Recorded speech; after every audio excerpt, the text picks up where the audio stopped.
Kita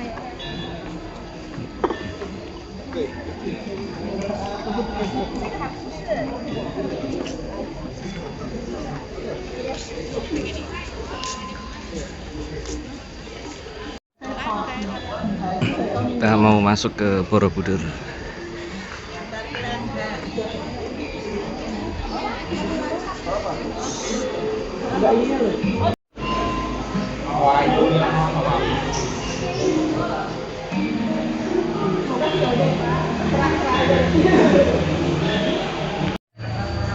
Jadi kita masuknya dari situ ke lobby, terus beli tiket, masuk ke sana, terus masuk ke sini.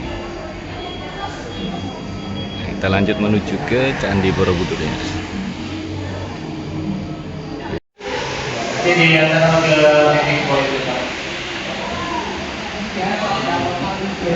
Naik shuttle.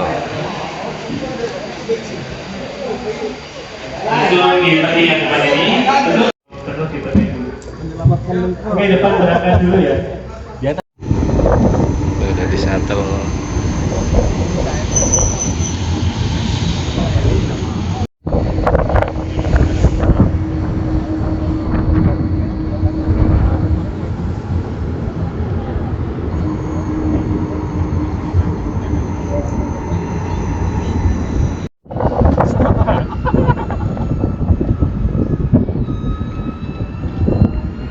Oke, kita turun di sini. Tadi kan naiknya dari sini. Nah, nanti pas turun. Supermap.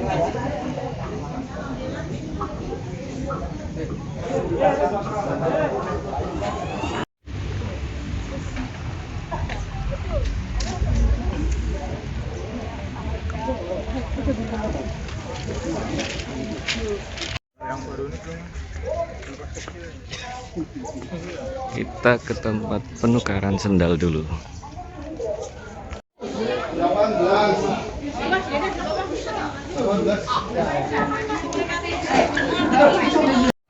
Dari nuker sendal, kita pakai sendal dulu di sini, guys. Dikasih sandal kayak gini, guys. Wis, ngevlog iki. Terus suruh bawa. Jadi ini step-stepnya, guys. Kita sekarang di step 6. Tunggu sampai nomor gate dipanggil.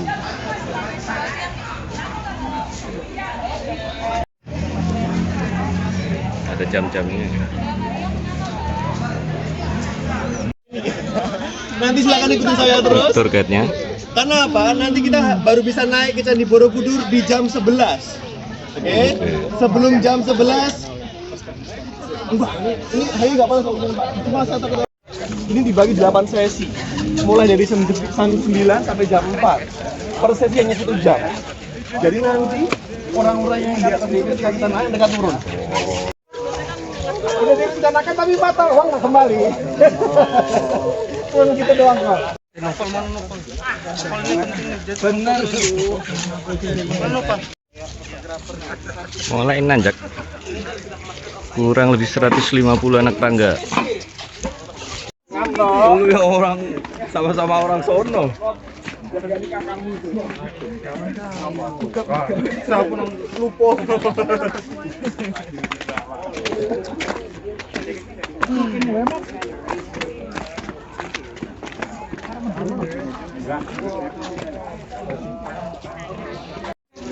Dan di halaman, di pelataran masih diperbolehkan menggunakan sepatu pribadi.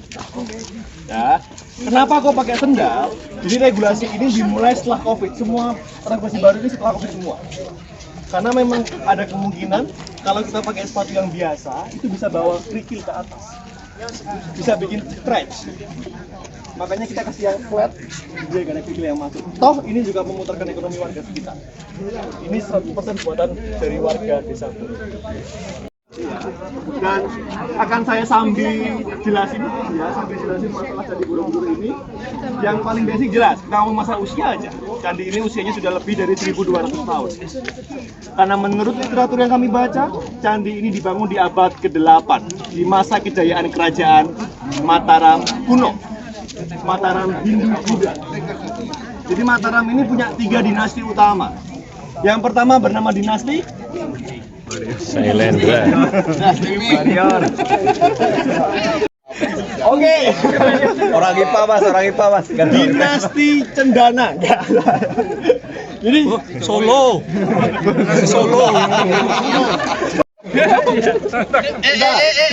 udah ya.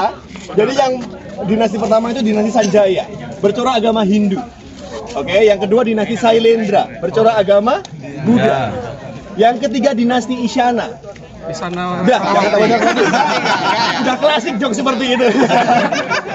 Isyana ini masih bercorak agama Buddha, namun sudah pindah dari area Kedu, ya, dari area Jawa Tengah pindah ke Jawa Timur, menyusul kekalahan atas kerajaan Sriwijaya di awal abad ke-11.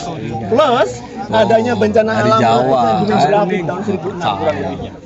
Ketika itu kerajaan Mataram Sailendra porak-poranda dan candi ini tertimbun oleh material. Jadi orang-orang ini nggak bisa kerja nih, nggak bisa cari uang, makanya mereka pindah ke Jawa Timur, membuat dinasti baru bernama dinasti Isyana yang sering disebut menjadi kerajaan Medang. Gimana? Selama ini kita identiknya Hindu ya. Enggak, Buddha. Budaya kan. Justru nanti aja bahaya di sini. Jadi gini, uniknya lagi candi ini dibangun menggunakan bagian ujung sana dibuka permanen. Tuh, fondasi tambahnya digeser ke selatan. Kelihatan ya? Yang dibuka itu. Jadi di sana bisa lihat 4 nomor 18, 19, 20, 21 manualnya. Kalau yang ini pada nomor 150. Karma Wibangga menceritakan tentang hukum karma.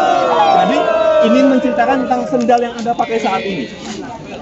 Ceritanya di relief ini ada orang jalan, seorang petapa, seorang brahmana, dia nyeker, nggak pakai sendal. Ada orang baik di depan rumahnya, dia bilang, Pak sini tak kasih sendal. Gimana nanti? Iya, kurang lebih seperti itu. Kurang lebih. Ya, jadi apa namanya? Ketika itu dipercaya di gambar ini, dia akan mendapatkan karma yang baik di kehidupan selanjutnya. Seperti yang Anda tahu, di Buddhism mereka percaya sistem reinkarnasi. Siapa yang berbuat itu akan menuai akibatnya. Itu ya. Ya. QR code di gelang kuning Anda, udah QR code saja. Di gelang kuning. Mari. Dia ada time open, time close. Terus berapa? Oke, mari silakan. Lanjut naik guys. Jadi kalau Betul, drainase. Ya. Harusnya, namun sekarang sudah tidak berfungsi karena tinggi antara lubang dan lantai sudah mulai berbeda. Karena candinya amblas ke bawah. Ya, dan drainase ini kita sebut sebagai Jalatwara. Oke, di mana ini adalah simbol dari agama Hindu. Uniknya di sini. Kenapa kok ada simbol agama Hindu di sini? Dan gak cuma ini, ada banyak simbol-simbol agama Hindu di Candi Borobudur. Karena candi ini dibangun memakan waktu 60 tahun. Masa-masa akhir penyelesaian Candi Borobudur ini, tadi saya bilang, ada perang antara Sriwijaya dan Mataram. Dan ketika itu, sebelum adanya perang, ada konflik internal antara Sanjaya dan Sailendra, antara Hindu dan Buddha. Demi menyerang Sriwijaya, mereka menyatukan kedua belah kubu yang sedang konflik ini lewat jalur pernikahan. Raki Pikatan dari Hindu, dari Sanjaya menikah dengan Pramudiawardhani dari Sailendra. Jujur, saya agak trauma nih ngomongin serius. Percaya apa tidak? Oke. Pas saya bawa, kan saya harian bawa tamu asing. Ya. Oke.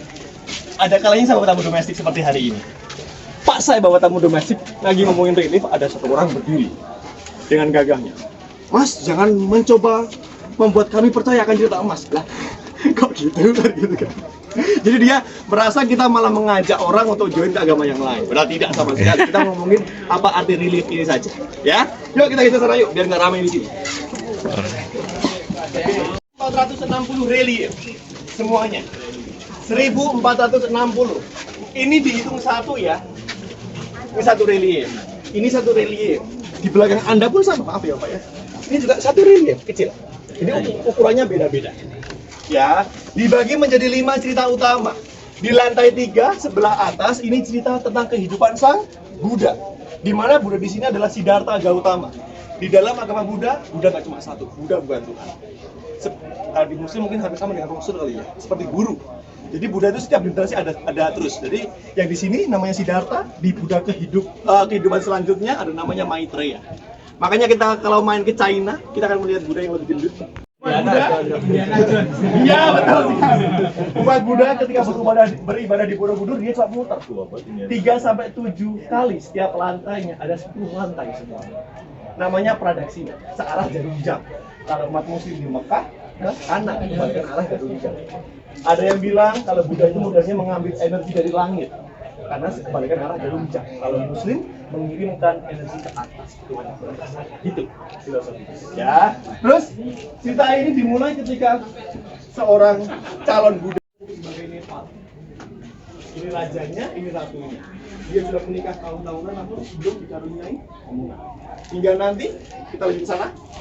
Oh iya, by the way ini ya alasan kenapa kok ada pembatasan jumlah sudah mulai merosot tanahnya.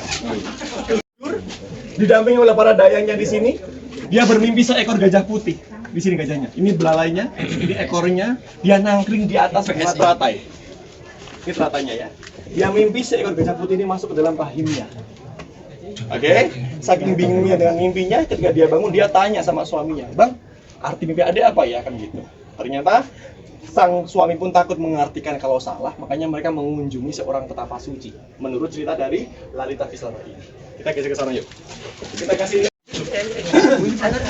wah ini. Ya, ini dia. Ini sang raja dengan istrinya. Maaf, di sini perempuan digambarkan identik mempunyai dada yang besar. Makanya ini perempuannya, ini lagi. Ini raja Sudodana, ini Ratu Maya. Ya, dan ini dia mengunjungi seorang petapa. Ketika itu petapa bilang, setelah penantian lamamu, akhirnya kamu akan dikaruniai seorang anak. Di mana anak ini akan menjadi anak yang luar biasa, namun tidak pernah akan menjadi raja. Dalam arti tidak mungkin meneruskan tahta ayahnya.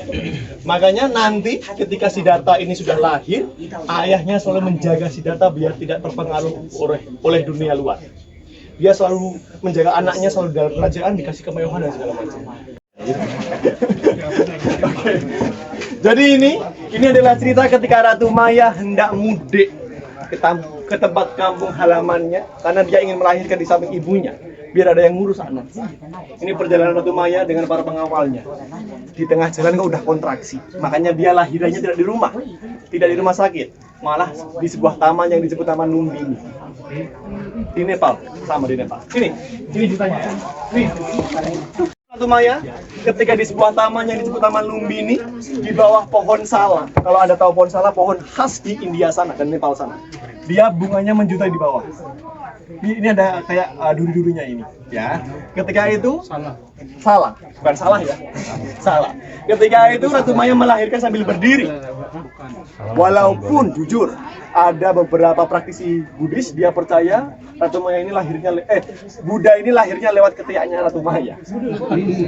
Makanya demi meminimalisir kontroversi, saya bilang lahirnya sambil berdiri saja. Dia sambil pegangan dahan, ya, terus dia lahir. Ketika lahir, bayinya langsung sudah bisa berdiri. Besar. Ya. Krishna. Biru dong ya.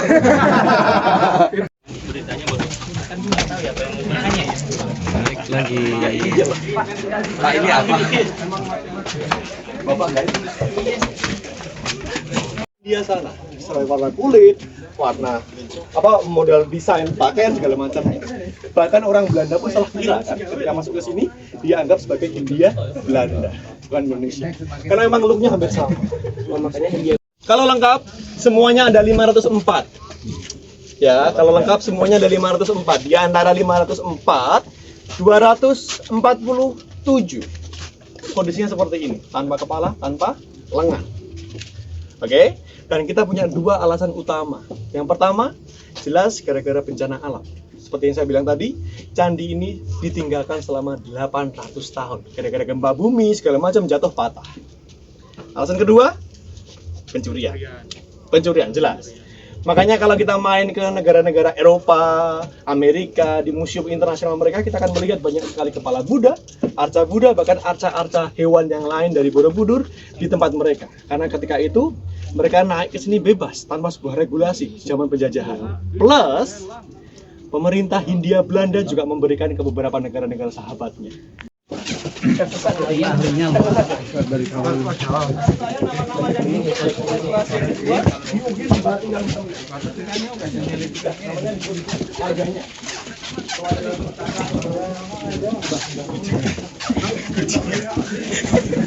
Gak ada pakai sendal-sendal gini.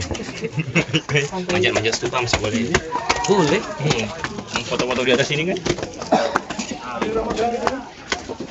Ada. Mas Rahman panggil. Warlock. Numpang doang lahir kali. Lokal. Ada yang magelang di sini? Ini kita sudah sampai ke lantai 7. Oke. Habis ini akan saya kasih waktu bebas buat bapak, kakak semuanya buat jalan-jalan sendiri. Boleh naik, boleh turun. Nah, barat. Pintu keluarnya hanya di barat saja. Silakan ingat-ingat aja nomornya nomor 23. Saya standby di sini sampai jam 12 kurang 10 maksimal.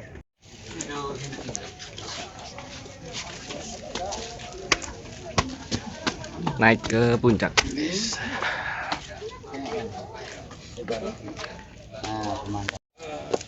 Nggak bisa naik sekarang ya, dipagar. Tidak bisa naik ke yang paling gede, guys.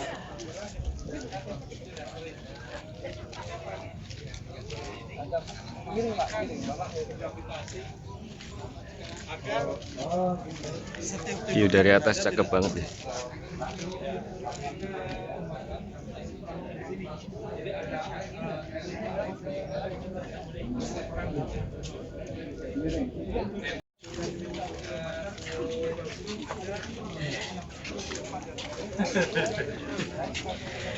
Tuh di sini dipagar, nggak bisa naik ke atas.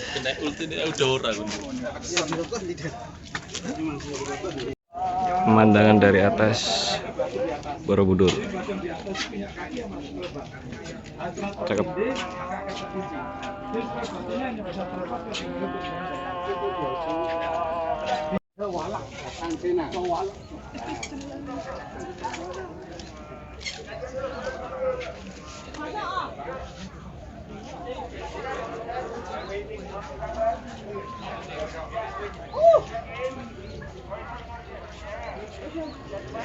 Ini ada yang terbuka. Tapi Selat Batu ini Ini di dalamnya bentuknya seperti ini, guys. ditarik sepatu ragam nariknya. Nah, batunya itu atasnya berlubang buat interlock. Jadi susunan batu yang kelihatan sederhana ini tidak bisa. Udah jam 12. Sekarang kita turun.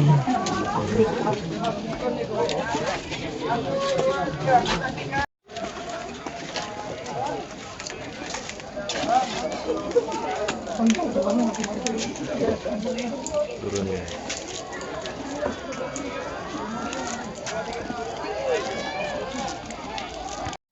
Oke, kita balik.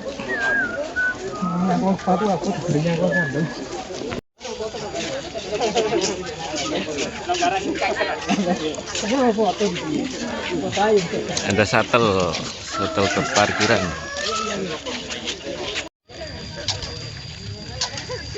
Oke guys, segitu aja di Borobudur. Untungnya mendung ini, Aku padahal jadi nggak panas. ngajak bapak ibu.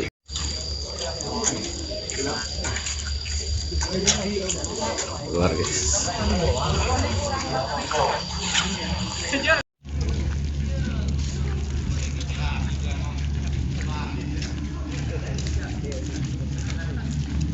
Lingkungannya rapih, bersih. Shutternya di ujung. Itu dia shuttlenya. Bagus. Ini shuttle gratis ke parkiran.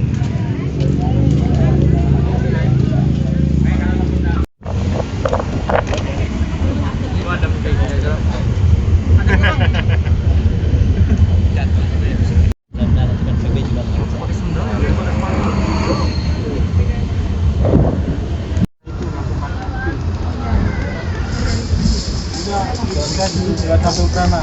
Jadi langsung parkir di sana. Kenny. Oh ini orang akan lama ya enggak. Kesananya kurang cepet ya. Exit.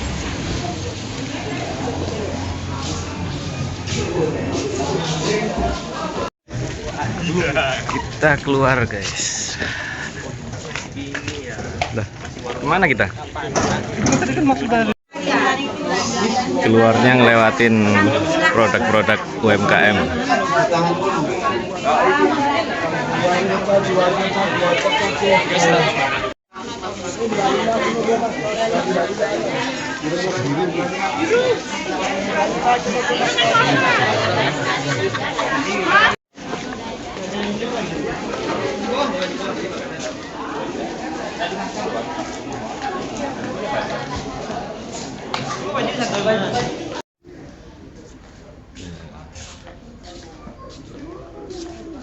Bisnya di mana ini?